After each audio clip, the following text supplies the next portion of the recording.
ISQ Podcast, podcastnya Asifa Kolbu. Assalamualaikum warahmatullahi wabarakatuh. Kembali lagi di program kesayangan kita semua di ISQ Podcast, podcastnya Asifa Kolbu. Kembali lagi kami bertemu dengan sahabat Asifa di rumah untuk menemani menjelang berbuka sambil kita mendengarkan ilmu-ilmu yang bermanfaat tentunya. Nah, kali ini saya kedatangan narasumber yang luar biasa. Ustadz kita semua, Ustadz Miftahus Surur. Gimana Ustadz kabarnya? Alhamdulillah baik. Puasanya lancar Ustadz? Insya Allah lancar. Dan hari ini kita bersama Ustadz Surur akan membahas tema yang menarik, yaitu menyeimbangkan kehidupan dunia dan akhirat. Nah Ustadz, ini materi cukup menarik karena kita selaku umat Islam tuh pasti tahu setelah kematian itu ada kehidupan.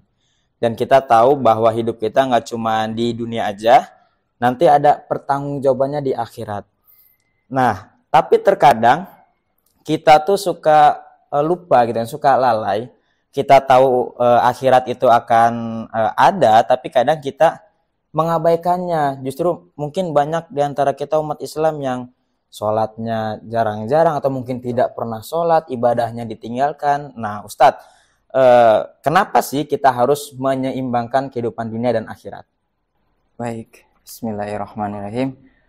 Alhamdulillah, wassalatu wassalam ala rasulillah wa ala alihi wa ashabihi wa man tabi'ahum bi ihsanin ila yaumiddin, amma ba'du.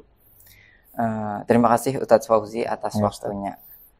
Terkait pertanyaan tersebut ya, terkait topik atau tema tentang menyeimbangkan kehidupan dunia untuk akhirat mungkin lebih tepatnya ya. Sebagaimana kita ketahui bersama bahwasanya manusia itu kan hidup di dunia ini tidak kekal. Sifatnya sementara lah ya. Hanya sebagai tempat persinggahan saja. Lantas ketika ada pemikiran demikian, terus apa sih sebenarnya kan tugas kita sebagai manusia di bumi ini? Nah, kemudian Allah Subhanahu wa taala berfirman dalam Quran surat Az-Zariyat ayat 56, A'udzubillahi minasyaitonirrajim, wa ma khalaqtul jinna wal insa illa liya'budun. Dan tidaklah aku ciptakan jin dan manusia tidak lain untuk beribadah atau menyembah kepadaku. Nah, kalau mendengar kata ibadah, mungkin kita bisa menarik ke dalam dua aspek atau dua konteks. Yang pertama ada yang disebut ibadah hablum minallah, atau hubungan kita, ibadah kita secara vertikal langsung kepada Allah Subhanahu wa taala. Nah, di antara ibadah itu contohnya bisa berupa sholat, kemudian puasa, kemudian juga tilawah Al-Quran, itu kan, murojaah seperti itu. Apalagi di bulan Ramadan seperti ini. Nah, di sisi lain, kan kita yang masih hidup tinggal di dunia, berinteraksi dengan makhluk yang lainnya, ya. Nah, itulah yang disebut dengan hablum minannas. Yaitu hubungan kita kepada sesama makhluk ciptaan Allah, sesama manusia. Kan dunia ini sifatnya sementara. Nah, dunia ini sebagai tempat persinggahan kita, tempat perantara kita menuju kehidupan kekal kita, yaitu di akhirat. Maka dari itu kita harus memanfaatkan semaksimal mungkin ya, untuk beribadah kepada Allah. Kita tadi sudah membahas bahwasanya ada dua konteks ibadah, bisa secara hablum minallah dan secara hablum minannas.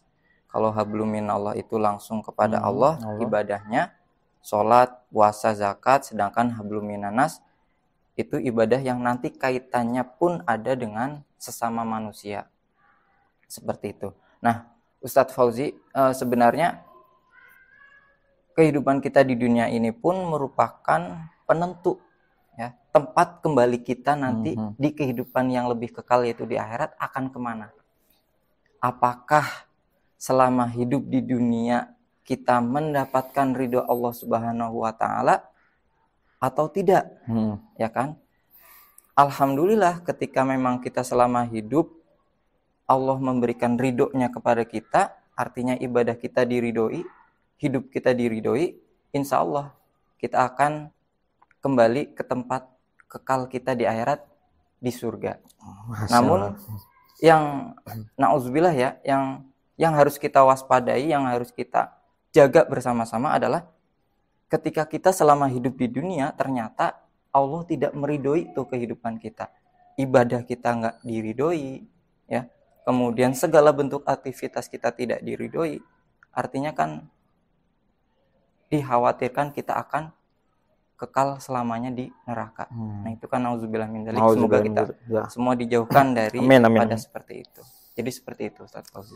Nah, jadi sahabat Asyifa di rumah, jadi kenapa sih kita harus seimbang gitu kan antara dunia dan akhirat? Nah, seperti yang disampaikan Ustaz Surur tadi, bahwa manusia itu diciptakan nggak cuma begitu aja diciptakan, kita ada tujuannya, kita ada harus apa hidup di dunia ini, ada langkah-langkahnya gitu. Nah, tadi yang seperti Ustaz sampaikan bahwa manusia tuh tujuannya hanya untuk ibadah kepada Allah, dan pada akhirnya kita di dunia ini semata-mata untuk mencari ridho dari Allah Subhanahu wa taala, dengan harapan dengan dari ridho Allah itu kita bisa masuk ke surganya insyaallah. Nah, karena terkadang gini, tidak semua orang yang ibadahnya bagus, orang yang ibadahnya banyak itu masuk surga, karena masuk surga itu ditentukan oleh ridhonya Allah. Nah Ustadz, bagaimana nih caranya kita memperoleh ridho Allah supaya kita tuh tidak menjadi orang yang mungkin selama ini kita udah melaksanakan ibadah gitu, udah merasa tenang aja, tapi sebenarnya kita khawatir bahwa ya takutnya ibadah kita juga nggak diridhoi oleh Allah. Nah, bagaimana cara kita memperoleh ridho Allah Subhanahu wa taala? Nah, sebenarnya ketika kita berbicara terkait ridho Allah Subhanahu wa taala, itu merupakan sebuah hak prerogatif Allah semata.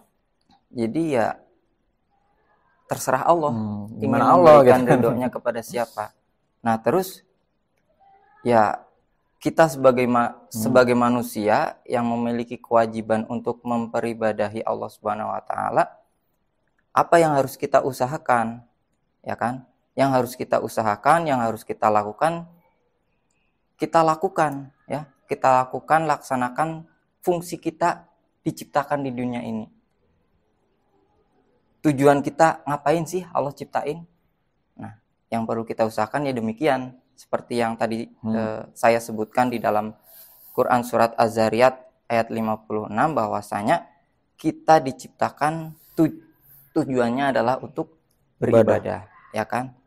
Nah, itulah yang harus kita optimalkan, yang harus kita maksimalkan di dalam hidup kita. Pokoknya ada sebuah hadis kan mengatakan innamal a'malu binniyat, segala amal tergantung niatnya. Artinya pokoknya selama kita hidup, niatkan untuk ibadah. Jadi dari kita bangun dari tidur, ya, kemudian mau tidur lagi, segala momen aktivitas kita niatkan untuk ibadah. Membereskan tempat tidur, kemudian melakukan hal-hal yang positif lainnya, kita awali dengan membaca basmalah. Niatkan pokoknya intinya untuk beribadah kepada Allah Subhanahu wa taala. Berangkat kerja, naik motor, mengenakan sepatu, mengenakan pakaian seragam, kemudian masuk ke dalam ruang-ruang kelas, kita niatkan semua itu hanya untuk ibadah kepada Allah Subhanahu wa taala. Nah, sahabat Asyifa, nah seperti yang disampaikan Ustadz Surur tadi, gimana sih cara kita dapat ridho Allah? Nah, dengan tadi segala aktivitas kita, kegiatan kita sehari ini selalu melibatkan Allah, Ustadz ya. Bahkan dari bangun tidur sampai tidur lagi, hal sekecil itu pun kita harus melibatkan Allah. Makanya kalau dalam Islam ini luar biasa, Ustadz ya. Setiap aktivitas itu ada doanya. Kenapa sih? Nah, hikmahnya agar senantiasa kita selalu ingat kepada Allah. Bahkan hal yang masuk ke kamar mandi, keluar kamar mandi pun kita ada doanya, dan semata-mata itu untuk agar kita selalu mengingat Allah Subhanahu wa taala. Nah, Ustadz, gimana nih ya tips supaya kita memperoleh kehidupan dunianya tenang, damai, tapi akhiratnya juga tidak terabaikan. Jadi dunia tenang, akhirat senang. Nah, bagaimana Ustadz tipsnya? Mendengar demikian saya jadi teringat pesannya Imam Asy-Syafi'i. Beliau pernah berkata bahwasannya jadikan akhirat di dalam hatimu, dunia di tanganmu, dan kematian di pelupuk matamu. Itu Masya Allah, kata-katanya sangat bermakna, indah, dan sangat menujam ke dalam hati. Sebenarnya Ustadz Fauzi, Allah menciptakan manusia sesuai dengan fitrahnya. Ya, tentunya Allah sudah mengetahui sebab musabab kenapa diciptakan manusia di dunia ini, apa kebutuhannya, dan bagaimana nanti track recordnya selama di dunia. Nah, manusia diciptakan di dunia ini, salah satu fitrahnya adalah dia diberikan kecintaan terhadap hal-hal yang sifatnya duniawi. Seperti itu. Jadi memang sebuah fitrah kalau manusia, kalau kita semua itu menyukai hal-hal keindahan duniawi, ya, gemerlapnya duniawi, baik itu berupa harta, istri, kemudian tahta dan anak-anak. Itu semuanya merupakan Allah sediakan untuk memenuhi kebutuhan hidup kita selama di dunia ini. Jadi memang Allah sudah sediakan. Sebagaimana Allah berfirman dalam Quran surat Al-Baqarah ayat 29, A'udzubillahi minasyaitonirrajim, huwallazi khalaqalakum ma fil ardi jami'an. Dialah Allah yang telah menciptakan, yang telah menyediakan segala sesuatu untuk kebutuhan manusia. Kurang lebih artinya seperti itu. Ya, jadi Allah menciptakan segala sesuatu yang ada di dunia ini, semuanya yang ada di dunia ini, itu untuk kita, untuk manusia. Yang harus kita perhatikan, yang harus kita wanti-wanti adalah kadar kecintaan tersebut.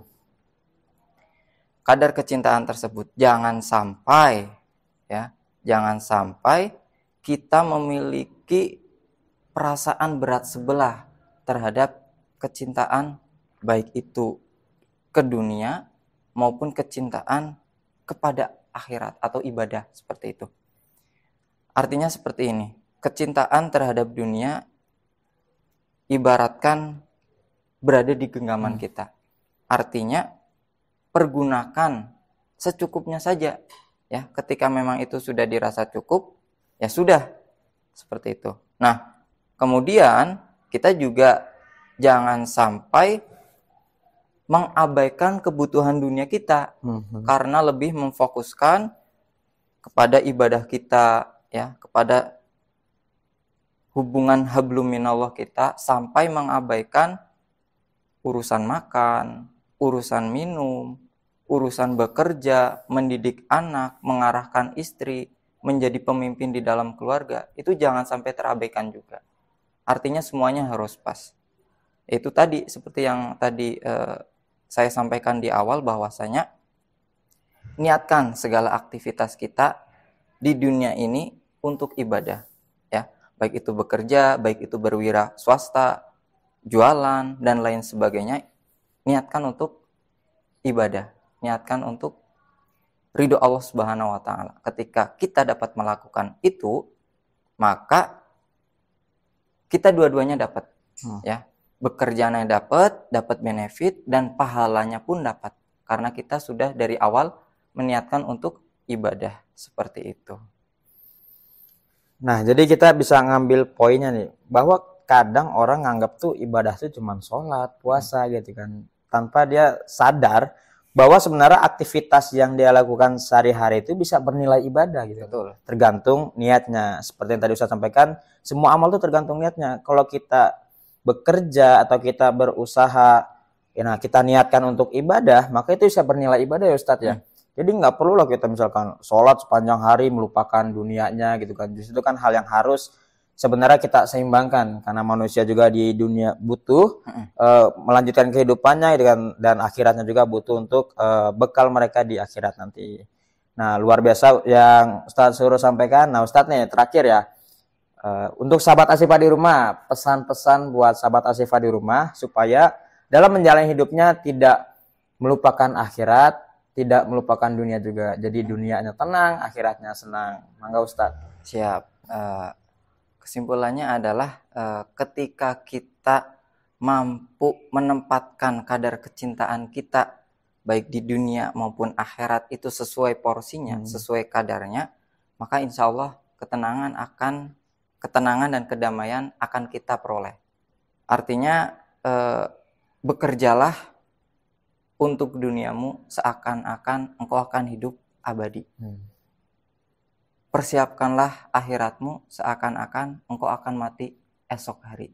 Mudah-mudahan ilmu yang disampaikan Ustaz Surur tadi sangat bermanfaat gitu kan, sangat berguna, karena kita tahu bahwa ini sangat dalam banget gitu kan, menusuk ke hati bahwa memang di dunia ini kita jangan sampai melupakan akhirat gitu kan. Karena kita akan mati, semuanya akan mati, dan akhirat itu yang abadi.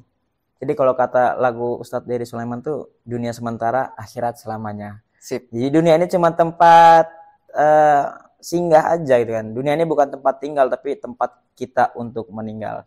Karena di akhirat nanti tempat tinggal kita yang sesungguhnya. Nah, kita nggak tahu nih akhirnya, endingnya apakah kita akan ke surga atau ke neraka. Nah, mudah-mudahan dengan podcast hari ini bisa menambah ilmu buat kita yang akhirnya kita bisa mempersiapkan kehidupan yang abadi untuk kita di akhirat nanti. Ustadz, terima kasih atas waktunya sudah hadir di podcast kali ini. Mudah-mudahan bisa bermanfaat untuk kita semua. Dan untuk sahabat Asyifa, terima kasih yang sudah menonton IceCube Podcast yang selalu setia menunggu menjelang berbuka. Mohon maaf apabila ada kata-kata yang salah, dan kami berdua pamit undur diri. Sekian. Wassalamualaikum warahmatullahi wabarakatuh.